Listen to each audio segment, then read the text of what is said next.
गुरुर्ब्रह्मा गुरुर्विष्णुः गुरुर्देवो महेश्वरः गुरुरेव परं ब्रह्मा तस्मै श्री गुरवे नमः। तस्मै श्री गुरवे नमः।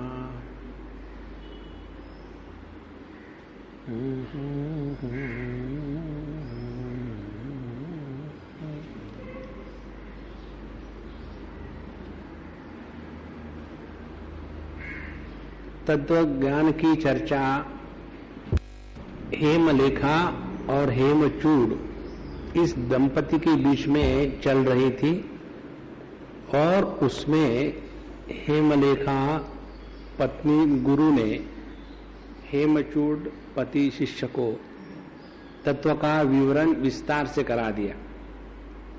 उसके बाद उसका नतीजा ये निकला कि यह संपूर्ण सृष्टि चिन्मय है और चैतन्य के सिवा चैत्य नाम की कोई वस्तु नहीं है। यहां तक बता करके 10वां अध्याय पूरा हुआ था और ये सब बातें भगवान दत्तात्रेय जी ने परशुराम जी को बताई।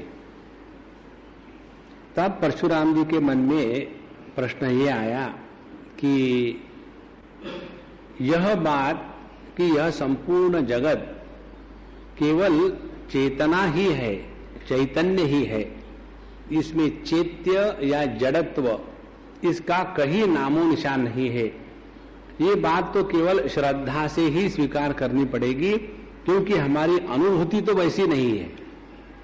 यदि हम किसी वस्तु को श्रद्धा के आधार पर स्वीकार करते हैं तो वो वास्तविक स्वीकृति नहीं होती। जैसे कई बार कोई अगला व्यक्ति अपनी बात डट के कह रहा हो और आप उस पर विश्वास नहीं करते, लेकिन वो कह रहा तो फिर हम क्या कहते, ठीक है मान लिया हमारे, अब हमको इसमें ज्यादा खटा करने की कोई इच्छा नहीं। उसी प्रकार से जब शास्त्र बताते हैं कि यह संपूर्ण सृष्टि केवल एक चैतन्य का ही विलास है, चिद विलास है और शुद्ध चैतन्य के सिवा यहां कुछ नहीं, तो ये बात केवल श्रद्धा के बल पर ही स्वीकार करी जा सकती है, अनुभूति के बल पर नहीं। इसीलिए आप हमको समझाइए। तो उसमें दत्तात्रेय भगवान कहते हैं कि जिस विषय का निर्णय हम अपने बुद्धि से नहीं ले सके तो ऐसे विषय में शास्त्रों का आधार लेना चाहिए।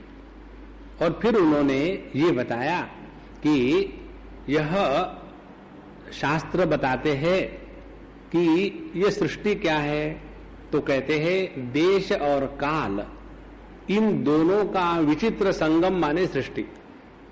देश क्या है? देश है जो आकार को आधार देता है, वह देश स्पेस।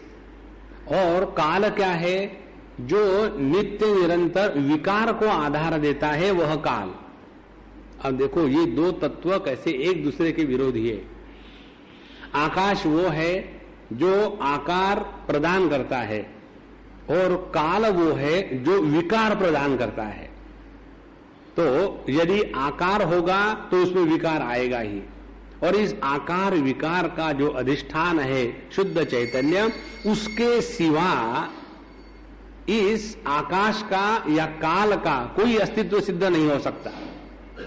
क्योंकि सुषुप्ति अवस्था में जब हम अपने मन को पूर्ण रूप से उपहत कर लेते हैं तो उस समय हम ना तो किसी देश में होते हैं ना तो किसी काल में होते हैं। इसीलिए यह संपूर्ण सृष्टि यदि देश कालात्मक है और इस देश काल की स्थिति केवल चेतना के आधार पर है, तो ये बात स्पष्ट हो जाती है कि यह संपूर्ण सृष्टि चेतनात्मक है।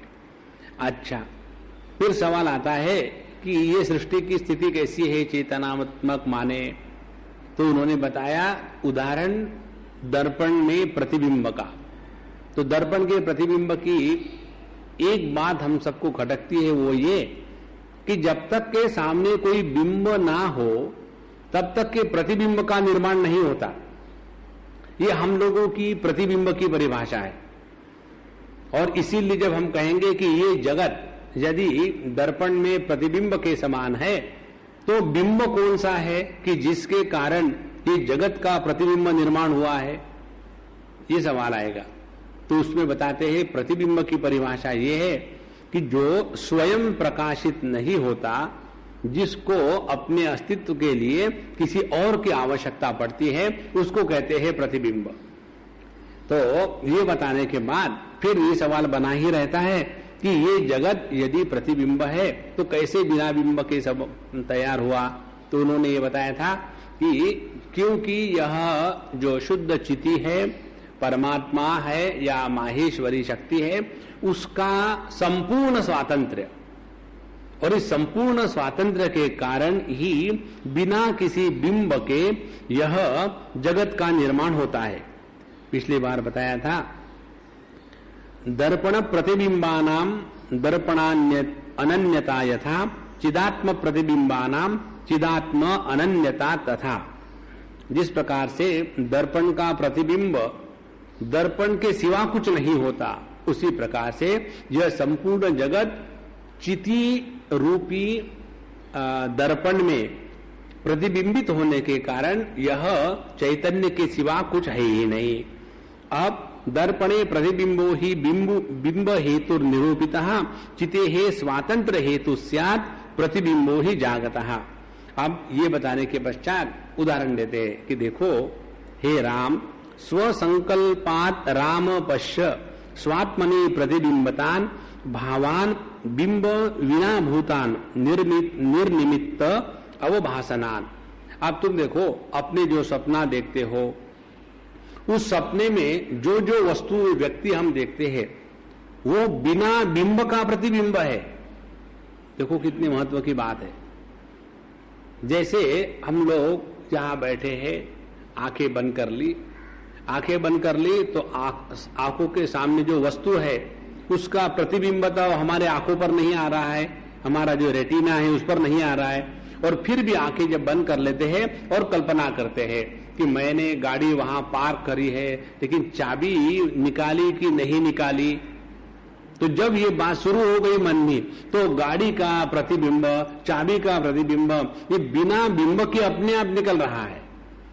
यह बात यदि अपने मन की शक्ति की है, तो जो शुद्ध चेतना है उसकी शक्ति की थी बात ही क्या करना।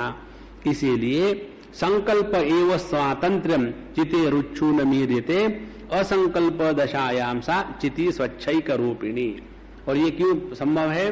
क्योंकि इस चैतन्य का या चिति का परम स्वातंत्र्य, और इस परम स्वातंत्र्य के कारण ही यह सब कुछ संभव है। और जहां यह चिति संकल्प का त्याग कर देती है, तो फिर अपने शुद्ध स्वच्छ स्वरूप में आ जाती है। एवं इस प्रकार से चिते विशुद्धैक रूपाया सृष्टितः पुरा बृहत् स्वातंत्र्यम अभवत संकल्पात्मकम एव तत्। और इसीलिए इस सृष्टि की निर्मित के पूर्व ये शुद्ध चेतना, शुद्ध चैतन्य निसंकल्प था, और इस शुद्ध चेतना में संकल्प की अपने स्वातंत्र से निर्मित जो हुई है, उसके कारण यह जगत का निर्माण हुआ। तत एव एतत् समाभातम प्रतिबिंबात्मकम जगत बृहत् संकल्प सुस्थैर्यात् चिरम एतद् विभासते। और इस जगत के संकल्प की विशेषता क्या है कि यह इतना बड़ा है कि यह हमेशा स्थिर लगता है। जो वस्तु बहुत बड़ी होती है उसमें स्थैर्य नजर आता है। उदाहरण के लिए देखो, समझो आपके घर के बगल में एक इतना सा कोई ये जो आजकल कंस्ट्रक्शन चल रहे हर जगह में, थोड़ी बालू ला करके रख दी कॉन्ट्रैक्टर ने, तो वो इतनी रखी है। वो रखने के पश्चात फिर थोड़ा बारिश आया, एक दो ट्रक चले गए, तो कल तो इतना वहां सारा ढेर था और आज तो बहुत कम है, तुरंत समझ में आ जाता है। और यदि हिमालय पहाड़ हो और उसमें कितने सारे लैंडस्लाइड हो रहे हैं, उसमें कितनी सारी मिट्टी निकल रही है, लेकिन उसका आकलन कि वह घट रहा है ये नहीं होता। इसका मतलब ये नहीं कि उसमें नहीं हो रहा है सब कुछ। इसीलिए वस्तु की बृहत्ता के कारण जो वस्तु जितनी भव्य होगी उसमें उतने परिवर्तन हो रहे कि नहीं हो रहे हैं ये जल्दी समझ में नहीं आता। इसीलिए यह बृहत संकल्प परमात्मा का अत्यंत बड़ा होने के कारण स्थैर्य, इस संकल्प में स्थिरता दिखती है। और जो साधारणम जगत भाति पूर्ण स्वातंत्र हेतुतः अन्येषाम तद अपूर्णत्वात् भाति असाधारणात्मना। अब देखो, जैसे हम लोग अपना सपना देखते हैं तो हमारा सपना स्वातंत्र के अभाव के कारण, कैसे स्वातंत्र का अभाव है, हम कौन सा सपना देखने वाले हैं इसका हमारे ऊपर या सपने के ऊपर हमारा कोई नियंत्रण नहीं है। कब कौन सा सपना आएगा इसका हमको स्वातंत्र नहीं है। हमको तो इतना भी स्वातंत्र नहीं है कि हम घर से निकलने के बाद मंदिर में जाएंगे या कहीं और चले जाएंगे। निकले थे मंदिर में जाने के लिए, सामने देश पांडे विलेज, चलो सुबह सुबह पोहे खा लेना, ठीक है खा लेते हैं, है ना। तो हमारा स्वातंत्र इस तरह का। तो यहां बताते हैं जो अन्येषाम, जो साधारण व्यक्ति है उनका यह संकल्प का स्वातंत्र परिपूर्ण न होने के कारण उनके द्वारा जो निर्मित सृष्टि है उसका आकलन सबको नहीं होता। और आगे कहते हैं यह स्वातंत्र, बहुत सुंदर बात है ये, जब हम पढ़ रहे थे तो बड़ा आनंद आया। जब ये स्वातंत्र धीरे धीरे बढ़ना शुरू हो जाता है, देखो इस समय हमारी स्थिति ये है कि हमारा मन हमको डिक्टेट कर रहा है।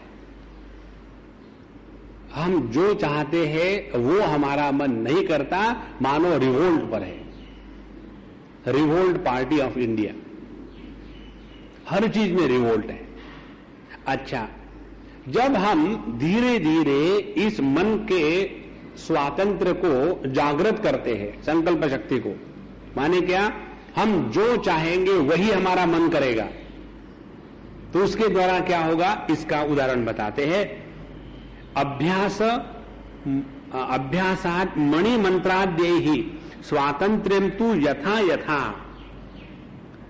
जैसे हम अभ्यास करें, ध्यानाभ्यास इत्यादि, वो करके अपने मन के संकल्प का नियंत्रण करने का खूब अभ्यास करें। इसीलिए ध्यान की जो अनेक प्रक्रियाएं हैं उसमें एक भाग ये होता है कि जब हम शांत होकर के आसन पर बैठ लेते हैं तो उस समय पहली बात जो हमको सीखनी है, करनी है, वो ये कि क्या हमारा मन हमने बताए हुए संकल्प को लंबे समय तक धारण करता है कि अपने मर्जी से उठ के चला जाता है। देखो,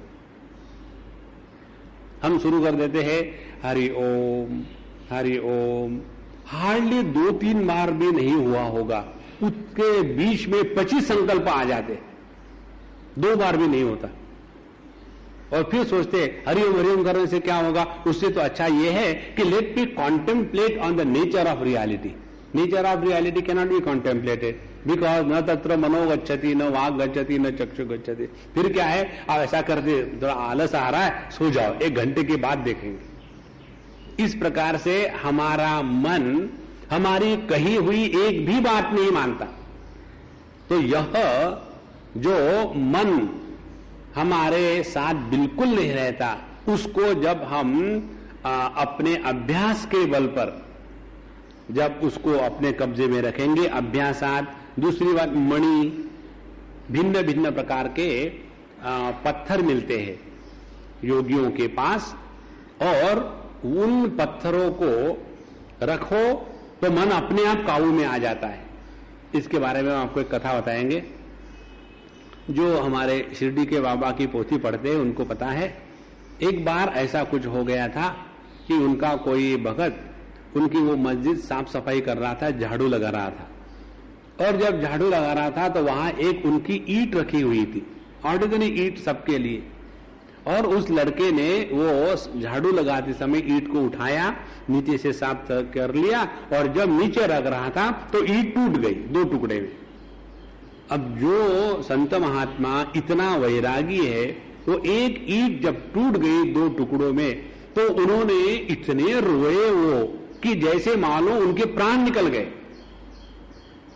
फिर उस ईंट के बारे में दूसरे स्थान पर हमने पढ़ा कि जब वो छोटे थे, जब अपने गुरु महाराज के साथ रहते थे, तो किसी ने उनके गुरु महाराज को वो ईंट फेंक के मारी थी, तो उनके यहां खून निकला था। तो उस समय उन्होंने वो ईंट अपने इस शिष्य को, बच्चे को दे दी थी, इसको रख लेना। और तब से उन्होंने पूरी अपने जीवन की योग साधना उस ईंट के साथ करी। वो कभी भी उस ईंट को नहीं फेंकते थे। तो ये है मणि सामर्थ्य। इसीलिए जो साधु संत अपने शक्ति के द्वारा किसी भी वस्तु में यह शक्ति निर्माण कर देते हैं कि उस वस्तु को अपने साथ रखे, तो अपना मन अपने आप कंट्रोल में आ जाता है। दूसरी बात, तीसरी बात है मंत्राद्ययी, मंत्र शक्ति से भी हमारा मन अपने नियंत्रण में आ जाता है। तो जिस प्रकार से हम यदि ये किसी भी साधना के द्वारा धीरे धीरे धीरे धीरे अपने मंत्र का, अपने मन का यह जो घूमने का स्वभाव है उसको बंद कर दिया और अपने स्वातंत्र शक्ति को जागृत किया। तो अपनी स्वातंत्र शक्ति को जागृत करना माने क्या? हमारा मन हमारे कहने के अनुसार चले और किसी के अनुसार नहीं। तो क्या होगा? स्वातंत्र्यं तु यथा यथा त्यजेत संकोचम आत्मस्थम तथा तत्र ही भाषणम।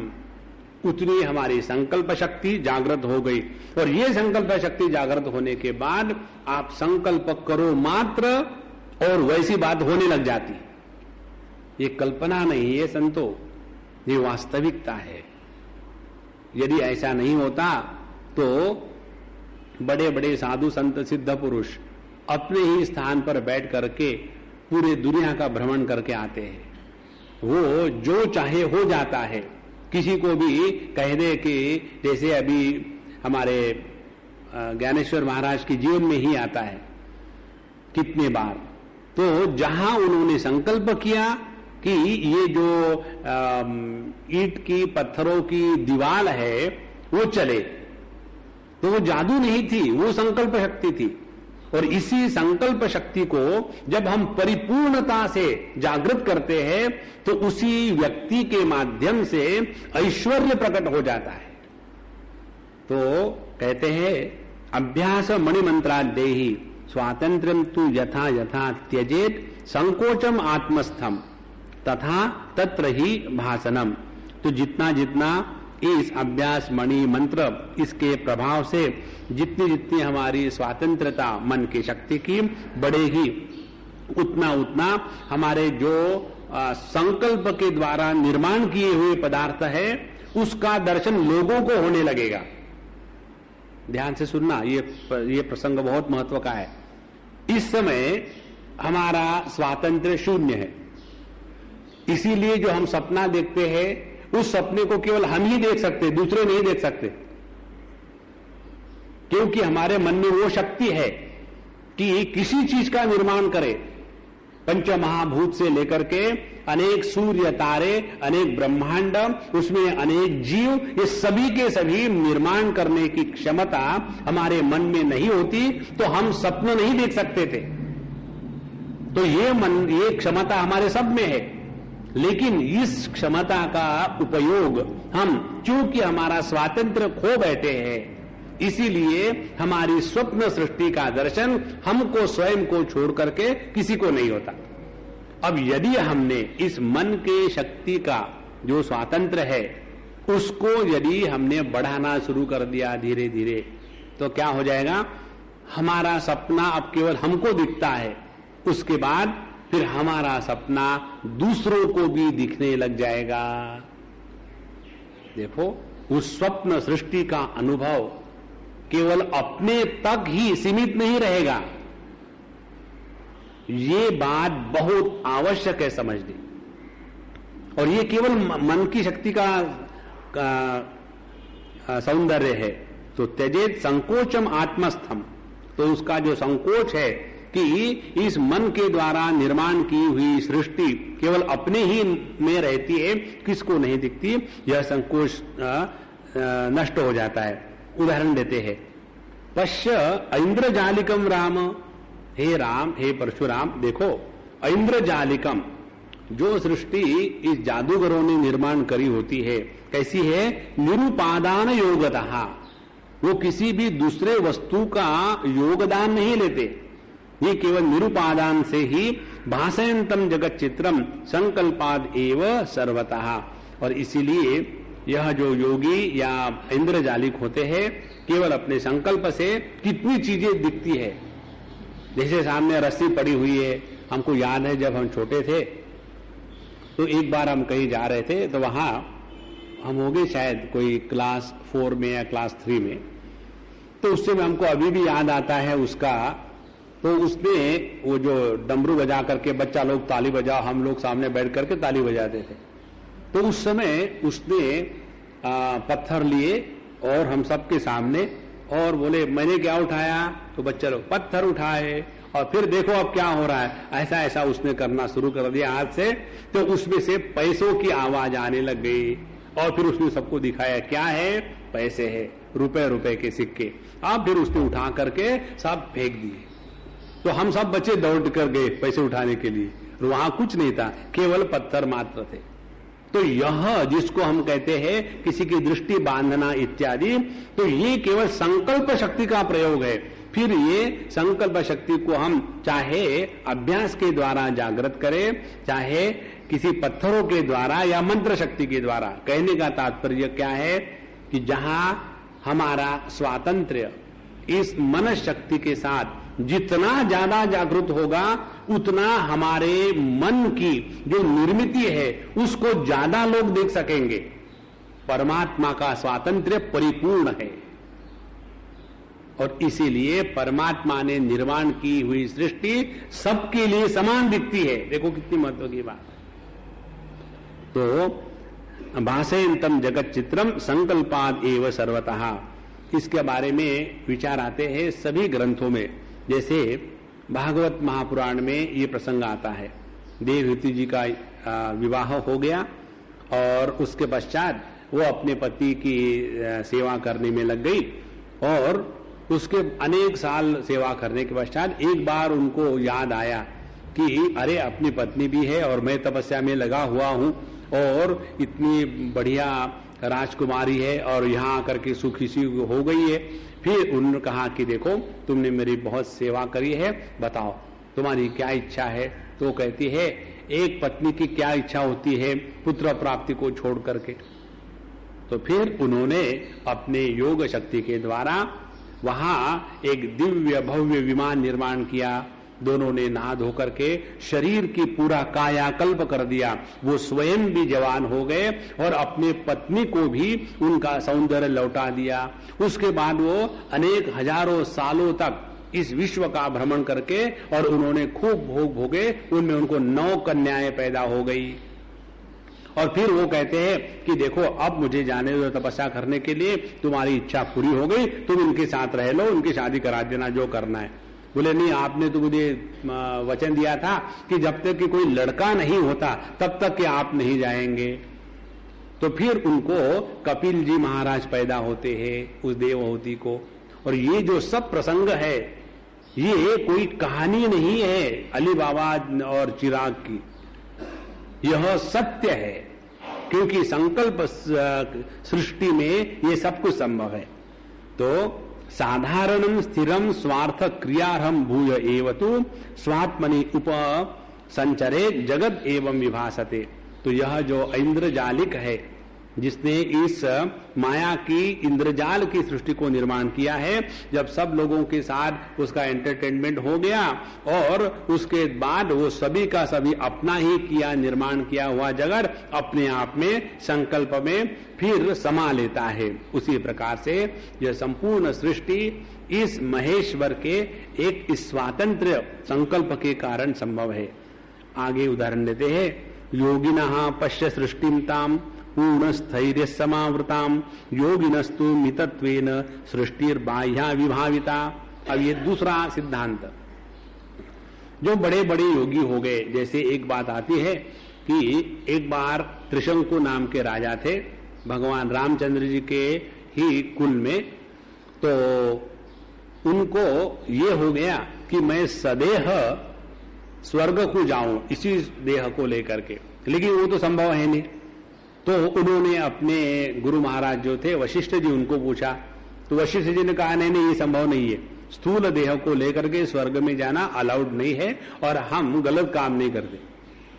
ये जब बात सुनी तो उनमें वशिष्ठ जी में और अपने विश्वामित्र जी में हमेशा झगड़ा रहा। उन्होंने कहा मैं तुम्हारे लिए स्वर्ग निर्माण करूंगा, समझ क्या रखा है, और उस त्रिशंकु को बुलाया और उन्होंने अपने शक्ति के द्वारा स्थूल देह को लेकर के स्वर्ग में भेजा। स्वर्ग में जब उनको भेजा तो वहां से इंद्र ने उनको धक्का मार के निकाल दिया, बड़े आए मृत्यु लोक का देह लेकर के निकल जाओ। जब वो निकले स्वर्ग से तो उस समय उन्होंने अपने विश्वामित्र जी ने, जैसे बच्चे खेलते हैं स्टैच्यू, उसी प्रकार से उनको वहां स्टैच्यू बना करके लटका दिया, इसीलिए वो त्रिशंकु लटक रहे बीच में। और फिर उनके लिए कहते हैं कि उन्होंने प्रति सृष्टि निर्माण करी। तो यह जो प्रति सृष्टि निर्माण करी, इसकी और भगवान की सृष्टि निर्माण करने की विशेषता और विविधता क्या है? एक ही है। योगी लोग जो सृष्टि निर्माण करते हैं वो स्वयं को उस सृष्टि के बाहर रखते हैं, वो उस सृष्टि में इंक्लूड नहीं होते। ये बात कहते हैं योगिनः मितत्वेन सृष्टिर बाह्या विभाविता, क्योंकि योगियों का सामर्थ्य, उनका स्वातंत्र्य परिपूर्ण नहीं होता। उनमें काफी मात्रा में स्वातंत्र्य आ गया है, लेकिन उनमें 100% स्वातंत्र्य न होने के कारण उनकी सृष्टि जो है केवल बाहर ही दिखती है। और अमितत्वा सृष्टियम चिन्नाथस्यांतरम एव ही अतएव चिदात्मा व्यतिरेकात् असत्यता। और यह जो परमात्मा तत्व है, इसका या शुद्ध चिति है या त्रिपुरा देवी है या माहेश्वरी है, भिन्न भिन्न शब्दों का प्रयोग किया है। यह जो शुद्ध चैतन्य चिति है, इसका स्वातंत्र्य पूर्ण होने के कारण यह संपूर्ण सृष्टि इस चेतना के अंदर है, बाहर नहीं। जैसे संपूर्ण प्रतिबिंब उस दर्पण के अंदर होता है, बाहर नहीं होता, उसी प्रकार से। और दर्पण के अंदर का प्रतिबिंब कैसा है? वह दर्पण ही प्रतिबिंब के रूप में उपलब्ध हो रहा है। उसी प्रकार से यह शुद्ध चेतना ही इस जगत के रूप में उपलब्ध हो रही है। और इस प्रकार से जब विचार करेंगे तो क्या निश्चय हो जाता है? ये हो जाता है कि अतएव विचारेण असत्यताम याति नान्यथा। इस प्रकार से जब हम विचार करेंगे तो यह जो संपूर्ण सृष्टि है, इसका आधार केवल शुद्ध चेतना है। और जो वस्तु अपने ज्ञान में, अपने चेतना में इंक्लूड नहीं होती, उसका कोई अस्तित्व नहीं होता। इसीलिए जिस भी वस्तु को हम हैं के रूप में स्वीकार करते हैं, वह वस्तु निश्चित रूप से चेतना के द्वारा ही प्रकाशित होती है। इसीलिए प्रकाश और अस्तित्व ये दो बातें नहीं है, एक ही है। जो सत्य है अस्तित्व, वही प्रकाश है चित। इस प्रकार से बताने के बाद अब यह सत्य और असत्य, इसकी परिभाषा देते हैं। सत्यम स्वभावम नो मुंचेत असत्यम तम परित्यजेत जगत पश्य भार्गवैतद स्वभावात अति चंचलम। अब सत्य और असत का विवेक बताते हैं। सत्य क्या है? सत्यम स्वभावम न मुंचेत। सत्य वो है जो अपने स्वभाव का त्याग कभी नहीं करता। और असत्य क्या है? कि जो अपने स्वभाव का त्याग करता है। जगत पश्य भार्गव एतद, हे भार्गव, हे परशुराम जी, देखो ये जगत कैसा है। इस जगत में दो चीजें स्पष्ट रूप से दिखने को मिलती है। कौन सी? एक तो सत्यासत्य विभागेन भासेते सर्वतो अखिलम प्रतिबिंब आदर्श भानम इव तत्प्रविचारय। अब कैसे देखे तो विचार करो। कैसे विचार करो? जो प्रतिबिंब है दर्पण में, उसको देखो। तो दर्पण के प्रतिबिंब की सुंदरता क्या है? दर्पण का जो पृष्ठभाग है वह अचल है, वह अपरिवर्तनीय है, और उस दर्पण के अंदर में जितने प्रतिबिंब है वो नित्य निरंतर बदलते रहते हैं। इस उदाहरण को समझने के लिए एक जो मन में दुराग्रह बैठा है उसको निकालना है। कौन सा? कि दर्पण का प्रतिबिंब तो बिंब के कारण होता है, तो यदि बिंब हिल रहा है तो दर्पण का प्रतिबिंब हिलता है। इस प्रकार से मत समझना यह है कि अनेक प्रकार के प्रतिबिंब आ जाने के बाद भी उस दर्पण के स्थैर्य में कोई हानि नहीं होती। चाहे फिर वो प्रतिबिंब पानी का रहे, चाहे वो प्रतिबिंब अग्नि का रहे, चाहे वो प्रतिबिंब संत साधु संत का रहे, चाहे वो प्रतिबिंब अज्ञानी का रहे, इस किसी भी प्रकार से उस दर्पण के पृष्ठ पर कोई भी आंच नहीं आती। उसी प्रकार से यह जो शुद्ध चेतना है, यह चेतना सभी प्रकार के परिवर्तनों को प्रकाशित करते हुए किसी के भी द्वारा प्रभावित नहीं होती, ऐसा समझो। देखो कैसी बात है, और ये सत्य है, सबका हमारा यही अनुभव है। इसका न समझने का या अनुभव न आने का एकमात्र कारण यह है कि हम लोगों ने पहले अभ्यास करके रखा है। कौन सा अभ्यास करके रखा है? कि हम देह है और उस देह के अंदर प्राण है, क्योंकि जब प्राण निकल जाते हैं तो देह को मरा हुआ कहते हैं, तो देह के अंदर प्राण है। फिर कहते हैं प्राण के अंदर मन है, मन के अंदर बुद्धि है, और फिर उसके अंदर आनंदमय कोश है, और उसके अंदर एक छोटे से तिल के जैसे हम आत्मा नाम के बैठे हुए। और ये बात इतनी जबरदस्त हो चुकी है कि किसी भी प्रकार से दूसरे प्रकार से विचार प्रारंभ ही नहीं होता। अब हमको बताते हैं, जैसे साधु संत अपने इसमें ग्रंथों में लिखते हैं कि गुरु की कृपा से मेरी जो आंखों की जो पुतलियां है वो उल्टी हो गई। तो उल्टी हो गई माने क्या? पहले जो मैं समझता था कि अन्नमय कोश के अंदर प्राणमय कोश है, ऐसी बात नहीं है। प्राणमय कोश के कारण अन्नमय कोश का अस्तित्व है, और इसीलिए प्राणमय कोश हो गया आधार और अन्नमय कोश हो गया आधेय। एकदम विचार ही बदल जाएगा। फिर जहां मनोमय कोश हो गया आधार और अन्नमय और प्राणमय कोश वो बन गए आधेय। उसके बाद विज्ञानमय कोश बन जाएगा आधार और पहले 3 कोश बन जाएंगे आधेय। और ऐसा करते करते जब आगे जाएंगे तो आनंदमय कोश बनेगा आधार, और जागृत और स्वप्न ये 2 अनुभूतियां बनेगी आधेय।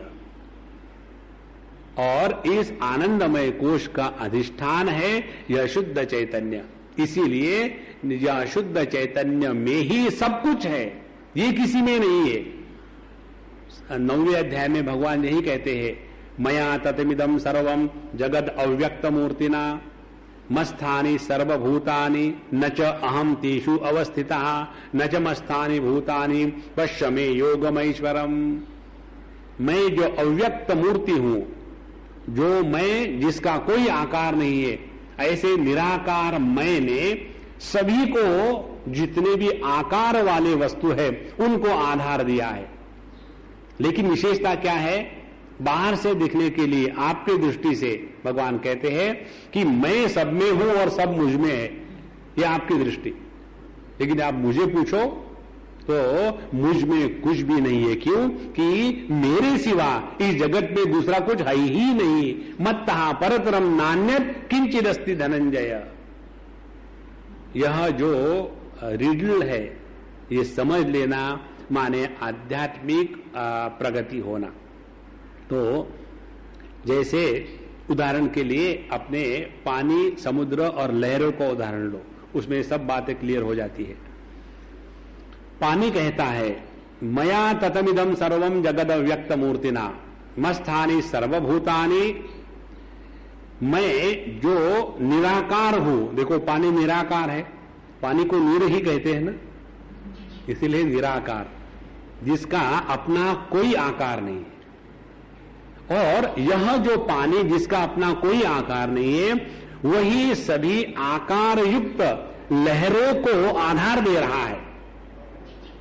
और इसीलिए सभी लहरें कहां है, माने सभी आकार कहां है, सभी के सभी आकार इस पानी में है, इस समुद्र में।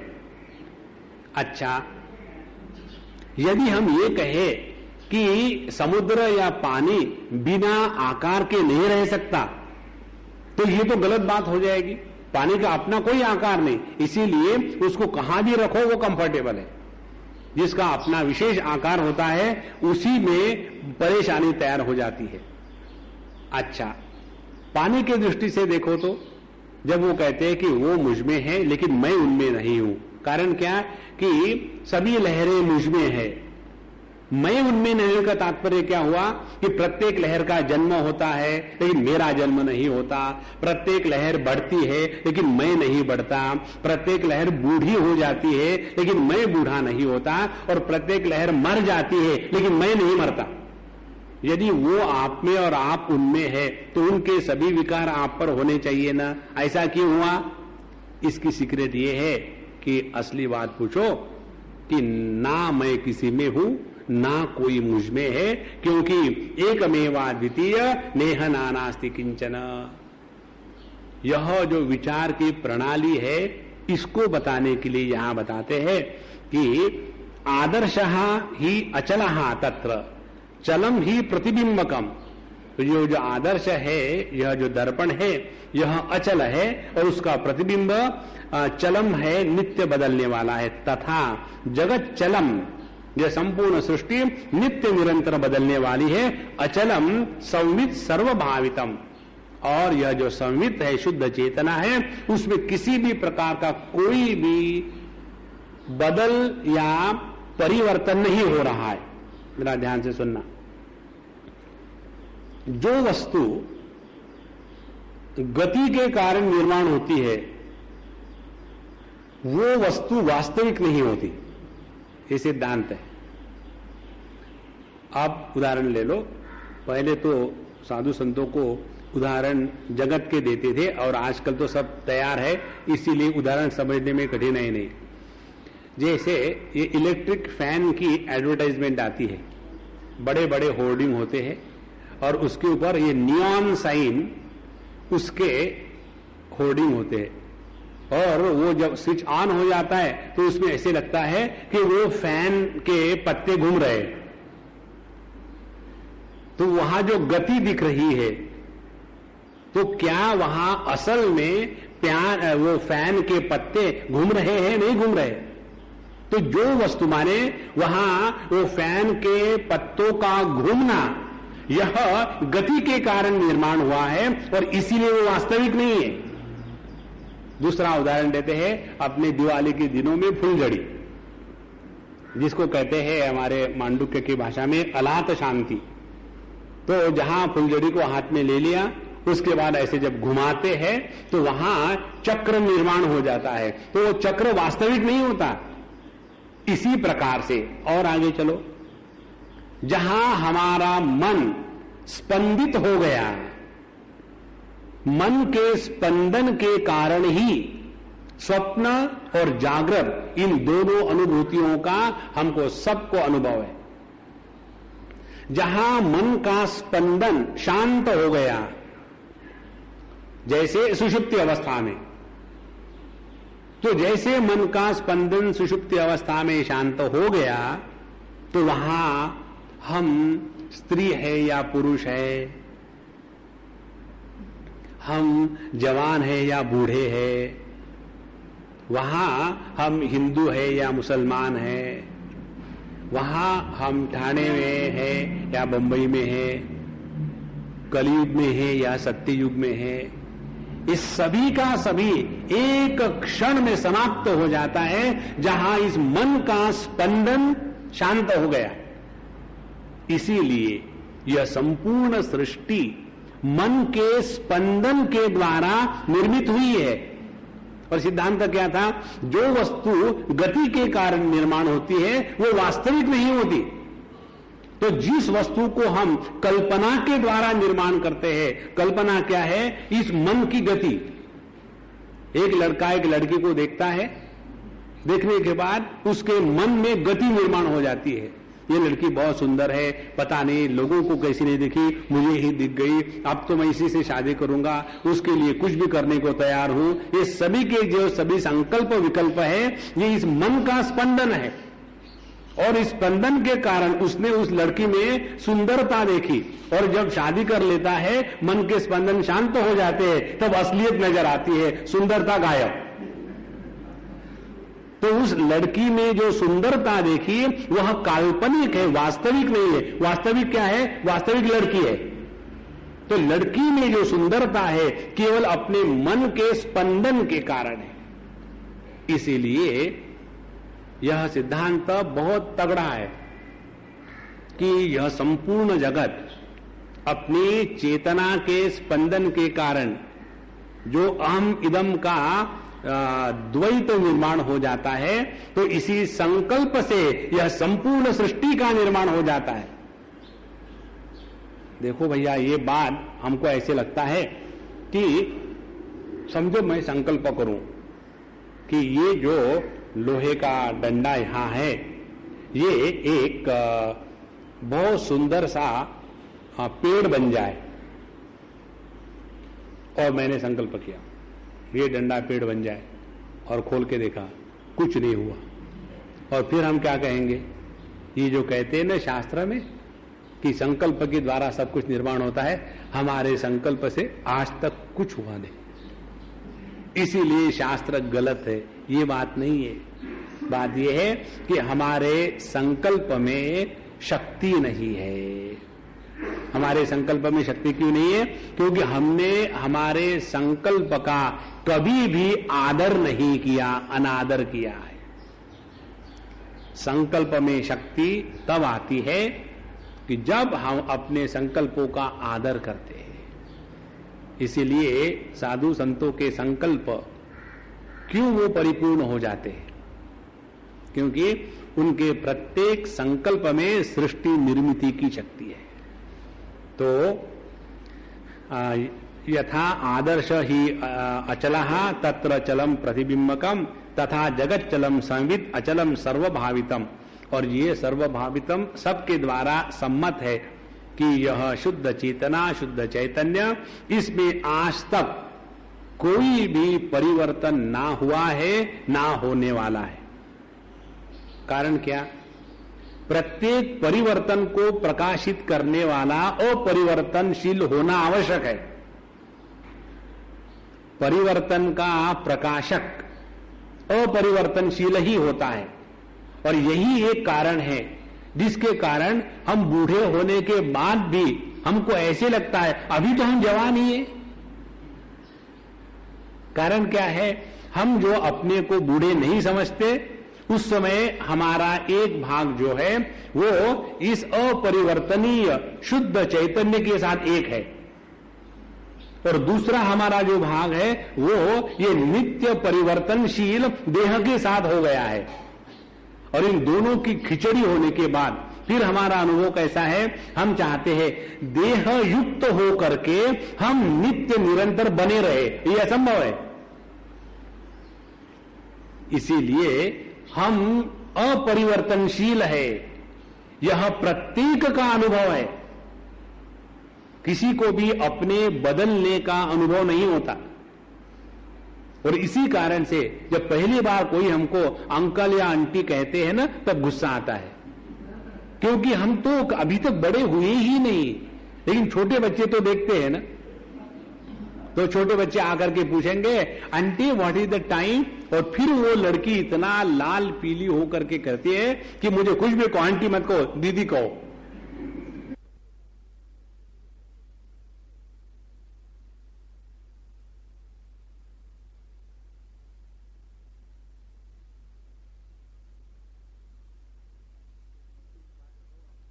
एक बात बताओ आपको, मुझे बड़ी हंसी की बात। एक बार मैं कहीं गया था और वो अम्मा काफी बूढ़ी है, she must be about 72 not out. अब भगवान की दया से उनके बाल बिल्कुल ज्यादा सफेद वगैरह नहीं हुए। अब प्रभु की लीला है, उसमें कौन सी खास बात है। अच्छा, पता नहीं आर्टिफिशियल है क्या, मनुष्य की लीला। तो वो हमारे साथ एक कोई काम से हम गए उनके यहाँ, युवा केंद्र का एक बच्चा था, और जब उनके यहाँ गए तो उन्होंने कहा आजी भाई मला पानी हवंय। बिफोर गिविंग वाटर, पानी देने के पहले उसने क्या कहा कि देखो मुझे ताई कहा करो, आजी भाई मत कहा करो। राम राम राम राम। अब 75 में जाकर के भी कारण क्या है? कारण यही है कि मैं स्वयं बदल रहा हूं, ये अनुभव हमको कभी नहीं आ सकता। देखो कितनी सरल बात है। We can not experience that we have change.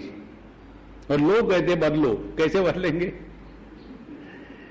तो अतएव ही भाषा नाम विचार असहरूपता तथा ही सूर्यालोको ही वस्तु नाम अवभासकः उलूकादि दिवान्धानाम विपरीतो अंधकारवत् प्रकाशत्वाद अंधकारत्वे न विविक्ते अनयोः स्फुटे।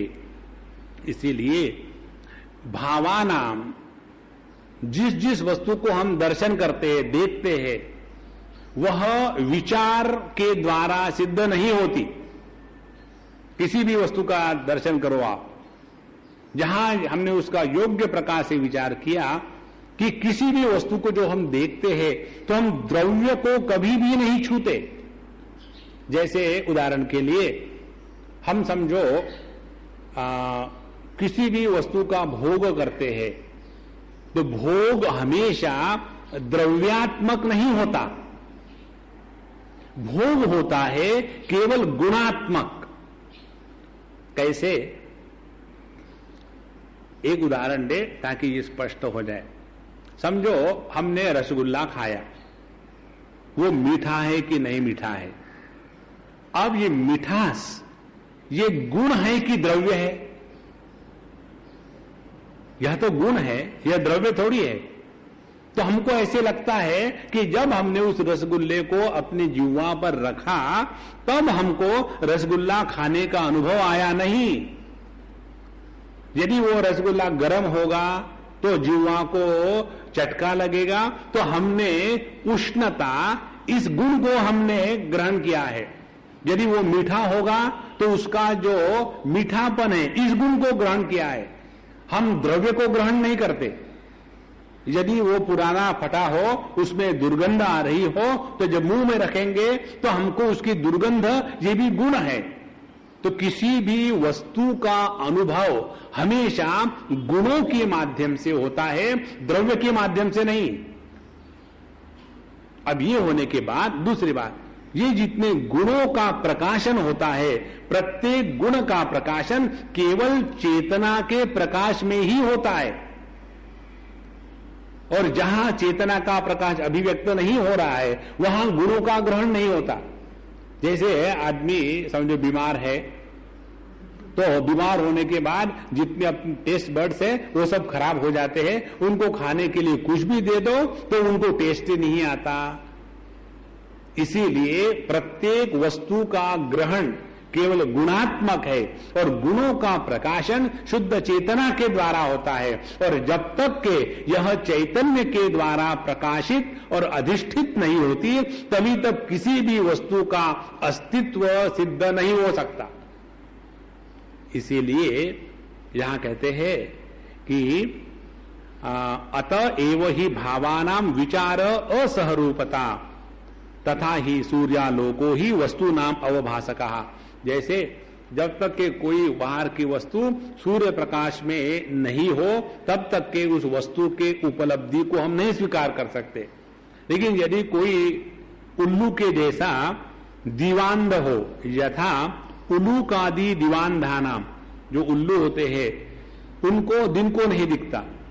अरे उनको दिन को नहीं दिखता, इसका तात्पर्य क्या है? क्या प्रकाश नहीं है? नहीं है, प्रकाश तो है, लेकिन उनके लिए नहीं है। कारण क्या कि उनके आंखों से चेतना की दृष्टि के रूप में अभिव्यक्ति नहीं हो रही है। तो एक के लिए प्रकाश है और दूसरे के लिए प्रकाश नहीं है। तो प्रकाश का होना न होना किस पर आधारित है? उस पर कि जब हमने इस सूर्य प्रकाश को अपने चेतना के माध्यम से प्रकाशित किया, प्रमाणित किया और फिर उसके अस्तित्व को ग्रहण किया। इस प्रकार से जगत के किसी भी भाव का अस्तित्व जब तक कि वो अपने चेतना के प्रकाश के द्वारा प्रकाशित नहीं होता तब तक स्वीकार नहीं करते। और इसीलिए इस जगत में बड़ी विचित्र बातें दिखती है। जैसे एवं विषम कस्यचित् स्यात् अविषम कस्यचित् भवेत्। वही वस्तु किसी के लिए विष है, किसी के लिए विष नहीं है। यदि वस्तु विष ही होती तो उसके द्वारा प्रत्येक व्यक्ति मरना ही चाहिए था, लेकिन ऐसा नहीं होता। हम एक व्यक्ति को जानते हैं, अभी है नहीं, वो मर गए।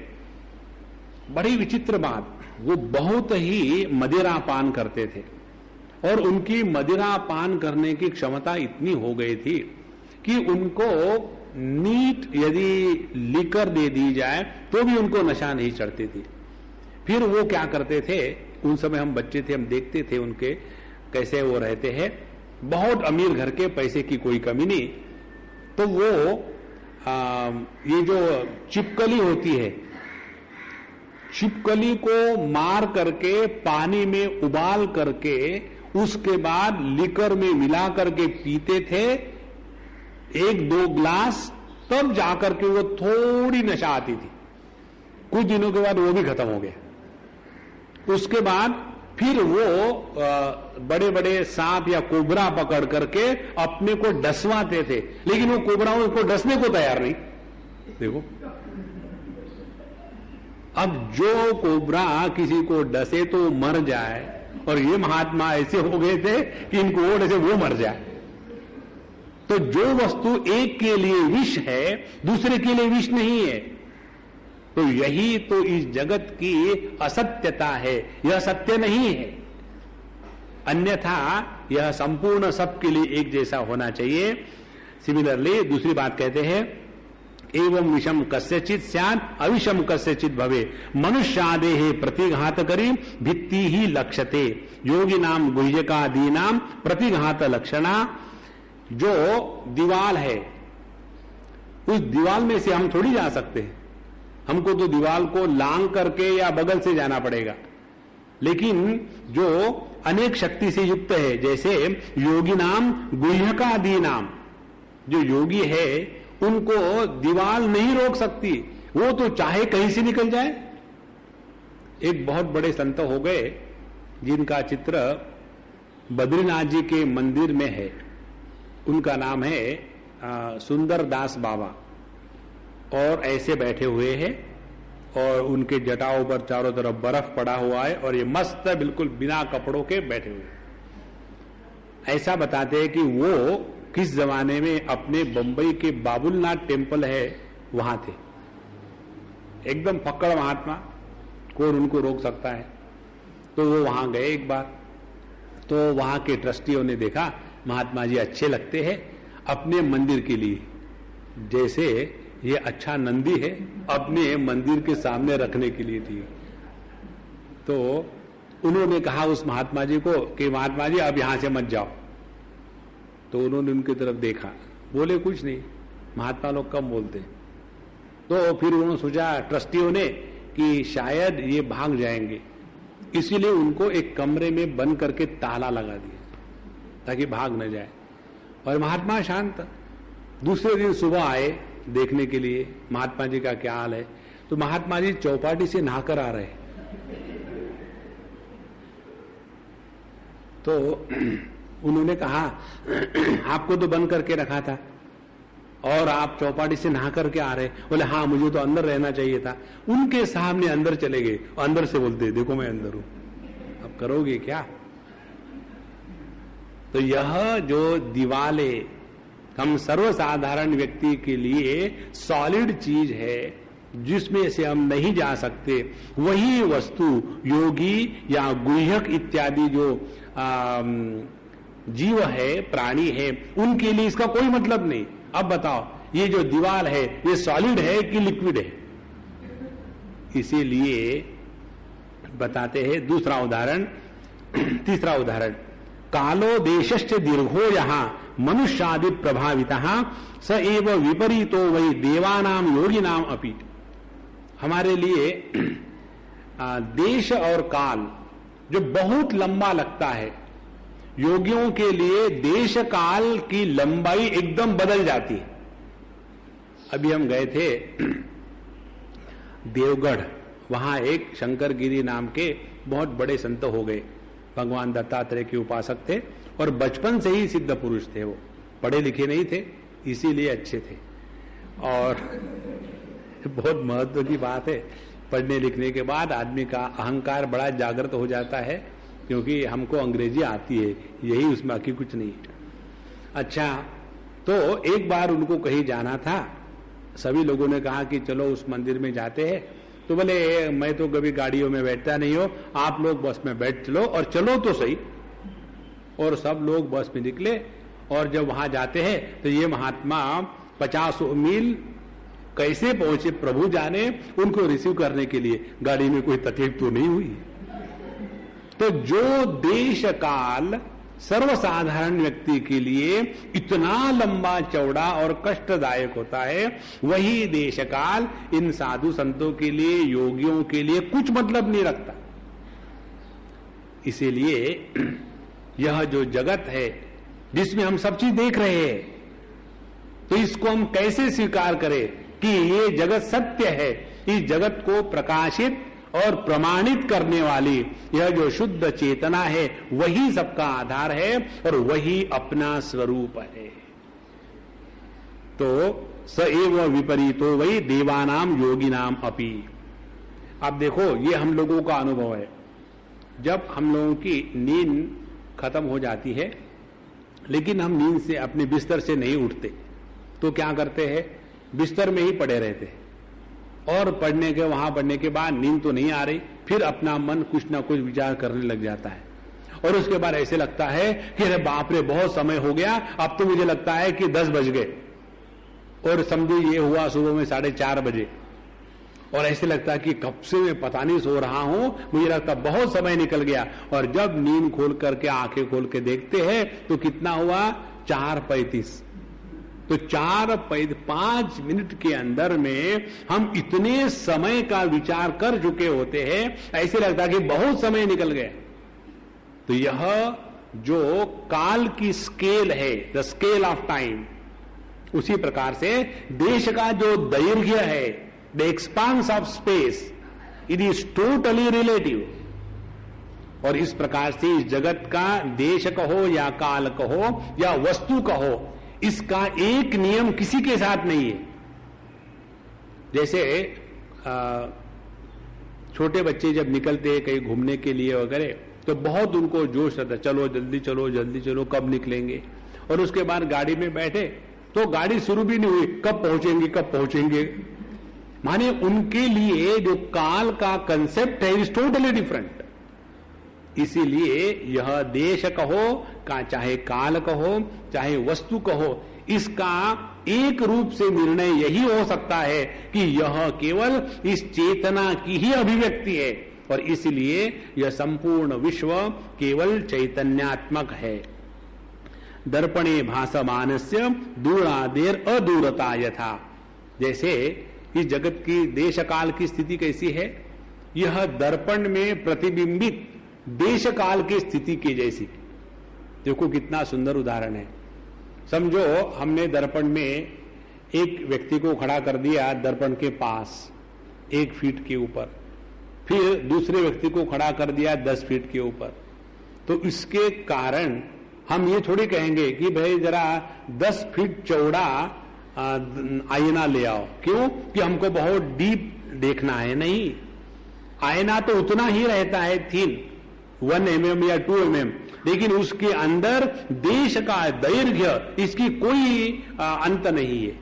उसी प्रकार से दर्पण में प्रतिबिंबित देश काल का दैर्घ्य और विस्तार इसकी जो स्थिति है वही स्थिति इस जगत के देश और काल की है, और इस सब का आधार जो शुद्ध चैतन्य मैं हूं, और इसीलिए संपूर्ण सृष्टि केवल मेरी ही अभिव्यक्ति है। हमारे मांडुक्य उपनिषद में इस विचार को बड़ा सुंदर बताया है। वो तो व्यक्तित्व को स्वीकार ही नहीं करते। परमात्मा की स्थूल जगत में जो अभिव्यक्ति है उसको वैश्वानर कहते हैं, परमात्मा की सूक्ष्म जगत की जो अभिव्यक्ति है उसको तेजस या हिरण्यगर्भ कहते हैं, और परमात्मा की कारणात्मक जो अव्यक्त है उसको कहते हैं प्राज्ञ या ईश्वर। और यह परमात्मा की शक्ति परमात्मा से भिन्न नहीं है, और इसीलिए चाहे वो शक्ति अव्यक्त रहे, सूक्ष्म व्यक्त रहे या स्थूल व्यक्त रहे, ये सभी के सभी इनका अस्तित्व यह चेतनात्मक परमात्मा के कारण है, और इसीलिए संपूर्ण सृष्टि केवल चैतन्यमय है। इसमें जीव जगत ईश्वर पाप पुण्य जन्म मरण ये सब झमेले एक क्षण में खत्म हो जाते हैं। इसीलिए जब तक हमारी दृष्टि स्थूल देह को मैं लेकर के चलेगी तभी तक सृष्टि के निर्मिति के बारे में मन में प्रश्न आएंगे। जब तक हमारी दृष्टि इस सूक्ष्म देह को मैं लेकर के चलेगी तभी तक किसी और शक्तिशाली भगवान की उपासना करने को मन में इच्छा होती है, क्योंकि हम अपनी शक्ति से कुछ नहीं कर सकते। और जब हम अपने इस कारण शरीर या आनंदमय कोश के साथ तादात्म्य करके रहते हैं तब हमको लगता है मेडिटेशन करके परमात्मा की प्राप्ति होगी। ये तीनों भी केवल अपने उपाधि की परिच्छिन्नता को सत्य स्वीकार करने के कारण है, अन्यथा नहीं। तो यहां मूल रूप से यही हमको बताया जा रहा है कि यह औपाधिक जगत यह केवल शुद्ध चेतना का ही आविष्कार है। उसके बाद कहते हैं तथा एवस्य स्वभावोपि विचारेण स्थिरी भवेत् अतः आश्रय रूपेण विना नास्ति ही किंचन। इसलिए संपूर्ण जगत जब तक के इस चेतना का आधार है तभी तक इस जगत की स्थिति है। जैसे जब तक के दर्पण है तभी तक उसके प्रतिबिंब का अस्तित्व है, जहां दर्पण को हटा दिया वहां उसमें का प्रतिबिंब अव्यक्त को प्राप्त हो गया। उसी प्रकार से यह संपूर्ण सृष्टि का मूल आधार केवल एक ही शुद्ध चैतन्य तत्व है, और वह अपना आपा है, और इसके लिए किसी की सर्टिफिकेट की जरूरत नहीं है। और जितना हम अपना ध्यान इस तत्व के तरफ रखेंगे उतना जगत की समस्याएं समाप्त हो जाएगी, उतनी मन के राग द्वेष की समस्याएं समाप्त हो जाएगी, उतनी ध्यानाभ्यास में जो प्रयत्न है उस प्रयत्न का शैथिल्य हो जाएगा, और जितना प्रयत्न का शैथिल्य होगा वहां परमात्मा की स्वाभाविक अभिव्यक्ति होगी। इस प्रकार से कहते अतः आश्रय रूपेण विना नास्ति ही किंचन यद अस्ति इति भाति तत्तु चितिरेव महेश्वरी।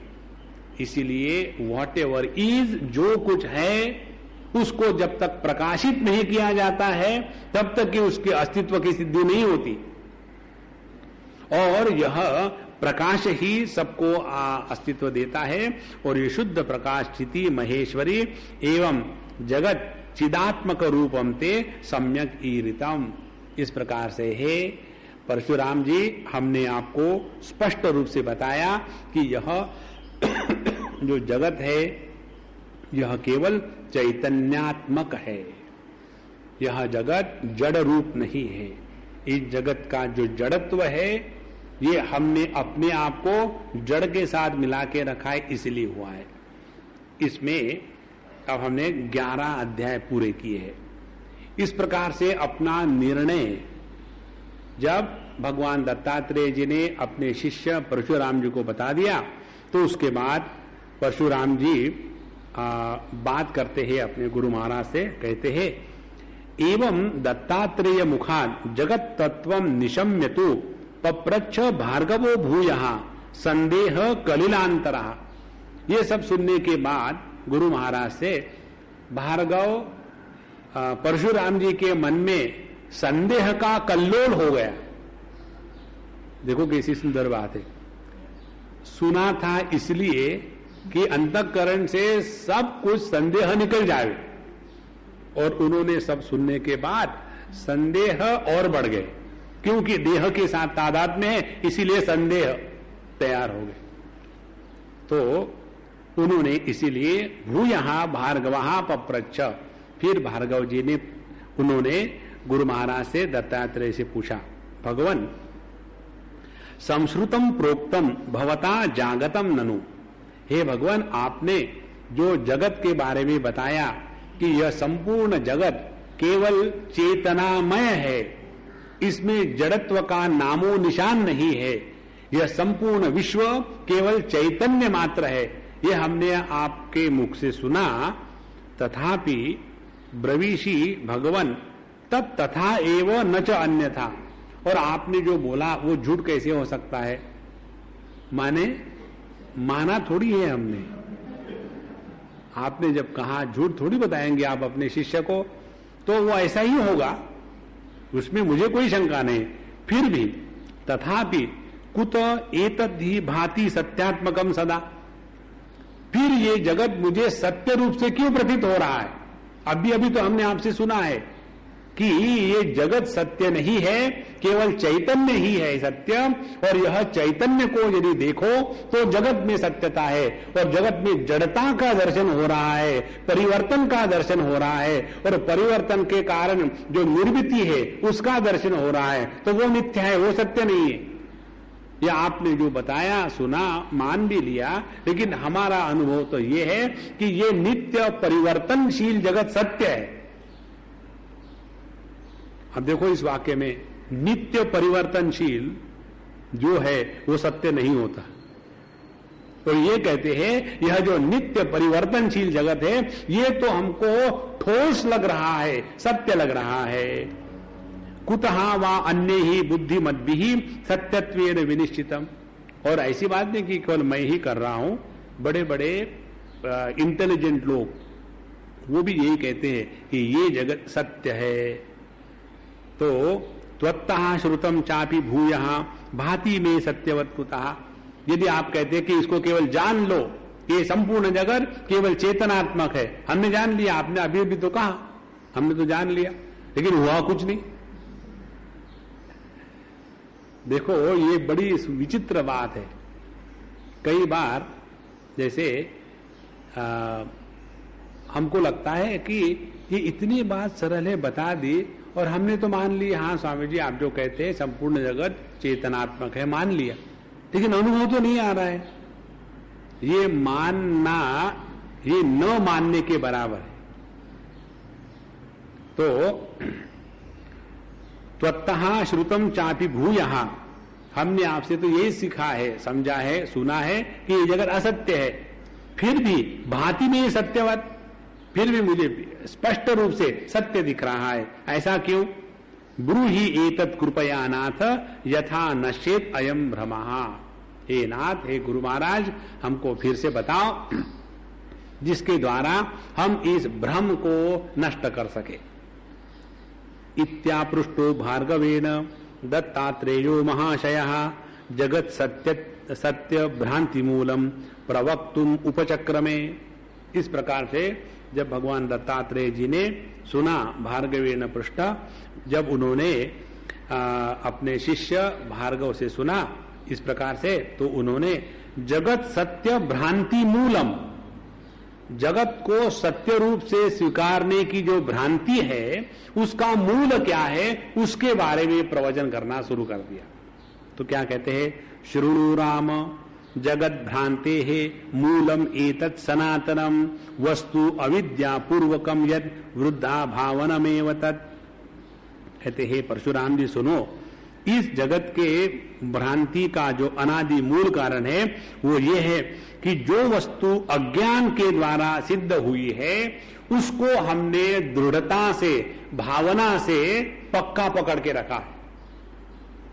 जो वस्तु अज्ञान के द्वारा सिद्ध होती है उसको यदि हम सत्य के रूप में स्वीकार करें तो ये जगत निर्माण हो जाता है। अब कैसे, देखो, हम प्रत्येक व्यक्ति के मन में अपने स्वयं के बारे में एक कोई ना कोई चित्र होता है। We all have some image about our selves. जैसे उदाहरण के लिए कोई व्यक्ति ऐसा हो, उसको ऐसे लगता हो कि मैं बड़ा सिंसियर हूं। कोई क्या, सभी को ऐसे लगता है, मैं बड़ा सिंसियर हूं और मैं सभी का भला चाहने वाला हूं, मैंने आज तक किसी का बुरा नहीं किया और मैं तो लोगों के लिए अपनी जान देने को तैयार हूं, इसीलिए उनके साथ स्ट्रिक्ट रहता हूं और मैं इतना अच्छा हूं। ये अपना अपने बारे में ओपिनियन। पब्लिक को पूछो, यदि ऐसा ओपिनियन नहीं होता तो अपने शेषन महाराज वो काहे को खामो खाम वहां उतरते। हाँ, एक कहने के लिए ठीक है कि हमने भी ट्राई किया था, उसके लिए ठीक है, लेकिन अपना जो स्वयं के बारे में चित्र है वह चित्र सभी के द्वारा स्वीकृत नहीं होता। और उसके बाद ये दो चित्रों में जितनी तफावत होगी, इन दो चित्रों में जितना ज्यादा अंतर होगा उतने ज्यादा दुखी हम होते हैं। देखो कितनी सुंदर बात है। अब ये सिद्धांत तो सब जगह लगा लो। एक लड़का, एक लड़की, लड़की को लगता है कि मेरे जैसे कोई सुंदर है ही नहीं, लड़के को लगता है कि मेरे जैसे इंटेलिजेंट कोई है नहीं, और दोनों अकड़ के बैठते हैं और दोनों की शादियां नहीं होती। इसीलिए अपने किसी भी एक भावना को जब हम पकड़ के बैठते हैं तो उसको फिर हम सत्य स्वीकार करना शुरू कर देते हैं। अब इसका दूसरा उदाहरण ले लो। यदि हम किसी भी एक झूठ को 10 बार 100 बार दोहराए तो उसमें सत्यत्व की प्रतीति होने लग जाती। और इसी चीज को लेकर के अपने महान भारत का राजनीतिज्ञ लोग उसका फायदा उठा रहे हैं। बस एक ही चीज को 1000 बार दोहराओ, 1000 बार दोहराओ, और उसके कारण ये सब गड़बड़ घोटाला तैयार है। इसीलिए वस्तु अविद्यापूर्वकम यद हृदा भावनम एव तद पश्यति आत्मानम अविज्ञायम स्वात्म बुद्धिम शरीर के क्व मास रुधिर अस्थिनी क्व चिदात्मा अति निर्मला। अब स्ट्रेट अवे ये अपने पॉइंट पर आते हैं। ये देह मैं हूं, यह केवल अविद्या के द्वारा ही सिद्ध हो सकता है। यदि होता या यह देह यदि मेरा होता, तो जैसे ये कार मेरी है, तो ये कार मेरी है माने क्या, जब मैं चाहूं तब इस कार को जहां ड्राइव करके ले जाऊं। ये देह यदि मेरा होता तो जब मैं चाहूं तब नींद से उठ जाऊं। कहां होता है? यदि ये देह मेरा होता है और मैं होता है तो कौन व्यक्ति ऐसा चाहता कि वो रोगी बने? लेकिन देह में रोग आते हैं। यदि देह मैं हूं, यदि देह मेरा है, तो किस व्यक्ति को चाहे, कौन व्यक्ति चाहेगा कि हम रोगी बन जाए? लेकिन होते जरूर है। कारण क्या? ना तो देह अपना है, ना तो हम देह है। इसके बावजूद भी हम इसी चीज को लेकर के चलते हैं कि यह देह मैं हूं, और फिर इसकी भावना इतनी दृढ़ हो जाती है। अभी की बात है, हमारे बम्बई के ट्रस्ट के एक ट्रस्टी देहांत हो गया, बंसी भाई का। तो हम वहां जाकर सब आ गए, और आने के बाद एक व्यक्ति ने हमको फोन किया, बूढ़े, वो भी उनके कॉन्टेम्पररी, कोई 78 नॉट आउट के बैटिंग चल रही। अब उनका फोन आया, स्वामी जी वहां आप आए थे, हम बोल नहीं सके, सब कुछ ठीक ठाक है। और फिर वो कहते, स्वामी जी अब अपना भी नंबर लगने वाला है। तो हमने कहा, प्रभु आज तक जितना सीखा सबका कूड़ा कर दिया। कहते हम जरूर है कि हम स्वामी जी के डिवोटी है और वेदांत के नीचे नहीं उतरते। एकमेवाद्वितीय नेह नानास्ति किंचन और सत्यम ज्ञानम अनंतम ब्रह्म यो वेद निहितम गुहायाम परमे व्योमन सोष्णुते सर्वान कामान। पब्लिक को कब तक बेवकूफ बनाएंगे? देखो जरा ध्यान से सुनो, यदि किसी के मृत्यु को देखने के बाद अपने मृत्यु के बारे में एक भी संकल्प उठता है तो समझ लेना हमारा देह अध्यास ज्यों का त्यों इंटैक्ट है। हमने अपने आप को देह के सिवा कुछ नहीं समझा, इसीलिए ये प्रश्न मन में आता है। तो हमने कहा प्रभु आप जो कह रहे हो स्वामी जी अब अपना नंबर आने वाला है, आप हमको प्रॉमिस करो। क्या? ऐसी बात अपने मुख से एक बार भी मत निकालना। तुम नहीं मर सकते, ट्राई करके देखो। लेकिन चूंकि अनेक जन्मों के संस्कार उसी को लेकर के हम सत्संग में जाते हैं, सुनते हैं, सुनाते हैं और घूम फिरा करके फिर आकर के वही मैं देह हूं इसी भावना में रहना शुरू कर देते हैं। तो हम लोगों का सत्संग में जाना और बच्चों का फंटेसी लैंड में जाना कोई फर्क नहीं है। यहां हम आकर के मजा आता है इसीलिए आते हैं, वहां बच्चे दुखी होने के लिए थोड़ी जाते हैं। तो यह सत्संग के द्वारा योग की स्थिति प्राप्त होने के स्थान पर हम यहां ये साधनालय ने ये भोगालय शुरू कर दिया है। और इसका एकमात्र कारण है असत्य वस्तु को सत्य स्वीकार करने के बाद उसको इतनी भावना का आधार दिया है। इसीलिए कहते हैं भगवान कि पश्यन आत्मानम अविज्ञाय, अपने स्वरूप को न जान करके आत्मानम अविज्ञायम स्वात्म बुद्धिम शरीर के, इसी शरीर को लेकर के मैं देह हूं, ये आत्मबुद्धि ऐसी तगड़ी हो गई है। इस आत्मबुद्धि से निकलने के लिए शरीर को लेकर के जब तक के हम सूक्ष्म चिंतन और व्यवहार नहीं बदलेंगे तब तक के हम आध्यात्मिक जीवन जी रहे हैं। दिल बहलाने के लिए गालिब ख्याल अच्छा है, वास्तविकता नहीं है। तो कैसे पता चले कि हम इस देह के अध्यास को त्याग करके ऊपर उठने के लिए साधना कर रहे? कैसा पता चले? एक, देह को लेकर के जो विचार है उनका समर्थन और उनको कभी भी विचार को महत्व न देवे। कोई स्त्री है, कोई पुरुष है, कोई ब्राह्मण है, कोई क्षत्रिय है, कोई वैश्य है, कोई हिंदू है, कोई मुसलमान है, ये सब बातें पॉलिटिशियन लोगों को करने दो, उनको तो जीना ही है ना। भगवान को तो सभी को जिलाना है, तो उनके लिए ये विषय छोड़ दो।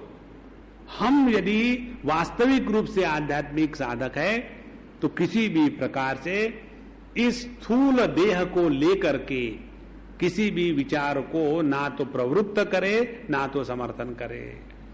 और जितना ये करते रहेंगे उतना धीरे धीरे देह को लेकर विचार कम हो जाएंगे। दूसरी बात, दूसरी साधना, जगत की किसी भी घटना को लेकर के ऐसा क्यों, ये प्रश्न मन में नहीं आना चाहिए।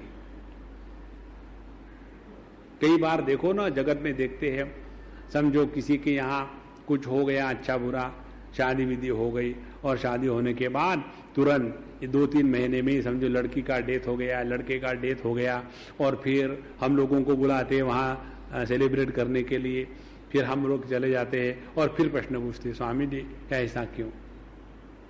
तो फिर हम उस समय भी हमको हंसी आती है, ऐसा क्यों? मैंने थोड़ी किया, मुझे पूछ रहे हो ऐसा क्यों?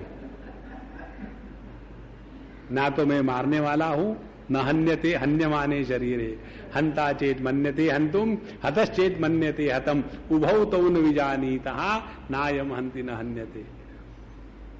इस प्रकार से जगत की किसी भी घटना को लेकर के अपने मन में एक क्षण के लिए भी विक्षेप न निर्माण होवे, तब जाकर के हम इस स्थूल देह के अध्यास से उठने का सिंसियरली प्रयत्न कर रहे हैं। देखो कितनी महत्व की बात है। इसलिए जगत का समझदारी के साथ त्याग करना है। दो बात हो गई। तीसरी बात, इसको कैसा इंप्लीमेंट करें? बहुत सिंपल बात है। कौन सी? किसी भी चीज को सीरियस मत लो। जगत के किसी भी चीज को सीरियस नहीं लेना माने क्या? माने जैसे हम वेदांत के ज्ञान को नहीं लेते वैसा, है ना? कितने बार हमने सुना है, लेकिन सीरियसली लिया क्या? और हम बताएं आपको, हम यदि सीरियस होकर के यहां आते ना कि आप लोग इस ज्ञान के द्वारा प्रभावित होकर के, जैसे हेमलेखा के ज्ञान के द्वारा प्रभावित होकर के शुद्ध तत्व में स्थित हो गया, इसी प्रकार से सब ठाणे की पब्लिक रियलाइज हो जाएगी हमारे प्रवचन से। इस भ्रांति को लेकर के यदि हम आते तो आज तक ठाणे में भर्ती हो जाते। तो हम भी आने वाले हल्के फुल्के और आप भी सुनने वाले हल्के फुल्के, सब हल्का फुल्का चल रहा है, कोई चक्कर ही नहीं कहीं। सत्य है प्रभु, ये सत्य है। इसी को कहते हैं भगवान की लीला। और जितना हम इस जगत के अपने जीवन की प्रत्येक घटना को लेकर के हल्का फुल्का रहेंगे, उतना हमने इस जगत को तिरस्कृत किया है। अब देखो कैसे, जब किसी के यहां कुछ अच्छा बुरा हो जाता है, कोई समस्या आती है और हमको यदि कोई पूछने को आ जाए, तो हम दूसरे की समस्याओं का समाधान बड़ी सुंदरता से दे सकते हैं, बहुत सुंदरता से, प्रत्येक व्यक्ति। लेकिन वही समस्या जब अपन के जीवन में आ जाती है तो सब गड़बड़ घोटाला झाला। कारण क्या है? कारण ये है कि जब समस्या दूसरे के जीवन में होती है तो हम उस समस्या को दूर रह करके, उसके द्वारा प्रभावित न हो करके, विचार के द्वारा उस समस्या में कोई दम नहीं है ये समझ सकते हैं। अब यही सिद्धांत तो अपने जीवन में लगाओ। जब अपने जीवन की समस्याओं को लेकर के हम जब अपने ही जीवन की समस्याओं को दूर रह करके आकलन करें, उस समस्या के द्वारा प्रभावित न हो, तो पता चलेगा इस जगत में किसी भी समस्या का निर्माण तब हो जाता है कि जब हम उस समस्या को पूर्ण कुंभ के साथ उसका आगमन स्वीकार करते हैं कि न तत्र सूर्यो भाति, आ जाओ। जगत की कठिनाइयों की शक्ति हमारे वीकनेस से खींची जाती है। The strength of the worldly problems is borrowed from the weakness inherent in us. यदि हम इस जगत के किसी भी वस्तु व्यक्ति को लेकर के अपने को परेशान नहीं होना, इसको पकड़ के रखे, देखो जगत अपने स्थान पर रहता है।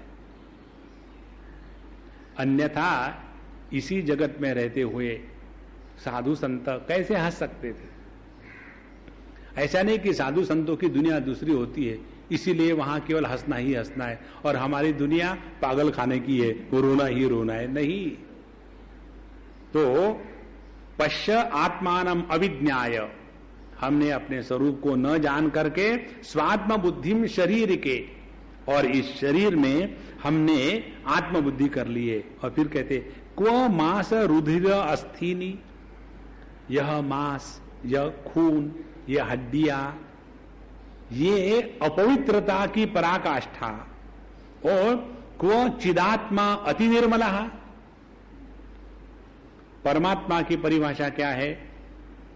जो अहेय है और इसीलिए जो अनुपादेय है। दो बातें, जिसका तिरस्कार नहीं हो सकता अहेय, जिसका त्याग नहीं किया जा सकता वो परमात्मा है। अब देखो, इस स्थूल देह के साथ हम 24 घंटे में कितने घंटे रहते हैं? हार्डली 6-8 घंटे, हमेशा नहीं रहते। स्वप्नावस्था में नया देह फ्रेश मैन्युफैक्चर कर लेते। मुझे अभी तक पता नहीं, क्योंकि मुझे वैसा अनुभव नहीं।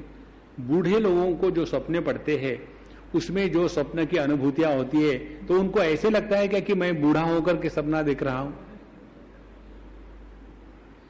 और जो छोटा बच्चा सपना देखता है तो उसको सपना देखते समय जो स्वप्न पुरुष है वो मैं छोटी उम्र का हूं ऐसा भी नहीं लगता, वहां उम्र रहित अनुभूति है। तो जहां हम स्वप्न में हैं तो स्थूल देह का हमने त्याग किया है। यदि ऐसा नहीं होता तो अश्वत्थामा जाकर के द्रौपदी को, पुत्रों को नींद में नहीं मार सकता था। कारण क्या? उस समय स्थूल देह के साथ कोई तादात्म्य नहीं। तो जिसका त्याग हम एक बार भी कर सके वो सत्य नहीं है, और जिसका त्याग कभी हो नहीं सकता वही सत्य है। आप देखो, जो जागृत, स्वप्न, सुषुप्ति, इन तीनों में किसी के भी कारण जो जिसका अभाव नहीं होता वही सत्य है। तो जागृत का अभाव स्वप्न में, स्वप्न का अभाव सुषुप्ति में, सुषुप्ति का अभाव जागृत स्वप्न में, लेकिन इन सब में जो जागृत स्वप्न के भावात्मक स्थिति में भी है और जो सुषुप्ति के अभावात्मक स्थिति में भी है। इसीलिए तत्व की अनुभूति के लिए उपदेश करते हैं शास्त्र, अन्य देव तद विदितात् अविदितात् अधि। तत्व ज्ञात और अज्ञात के परे है। जागृत स्वप्न के ज्ञात जगत को जो प्रकाशित कर रहा है और सुषुप्ति के अज्ञात जगत को जो प्रकाशित कर रहा है वो ज्ञात अज्ञात के परे है, और वही तत्व नित्य उपलब्ध है। जो अभाव में है वो तत्व है जिसका कभी अभाव नहीं हो सकता। इसीलिए पश्य आत्मानम अविज्ञाय स्वात्म बुद्धिम शरीर के क्व मास रुधिर अस्थिनी क्व चिदात्मा अति निर्मला। और यह चैतन्य चिदात्मा अत्यंत निर्मल है। अत्यंत निर्मल का तात्पर्य क्या है? निर्मलता किसको कहेंगे? जिसमें किसी भी दूसरे पने की गंध नहीं, उसको निर्मल कहते हैं। मल हमेशा द्वैत का ही होता है, और सबसे ज्यादा निर्मल क्या होगा? केवल एक। जहां एक को छोड़ करके दूसरा नहीं, वही निर्मल तत्व है। इसीलिए जगत में जब तक के ज्ञाता ज्ञान ज्ञेय भेद की त्रिपुटी बनी है तब तक के हम अनिर्मलता में है। तो यह शुद्ध परमात्मा तत्व जो चिदात्मा अति निर्मल है, वहां यह हड्डी मांस इसकी गंदगी कहां है? फिर भी हम इसको ऐसा क्यों स्वीकार करते हैं? यह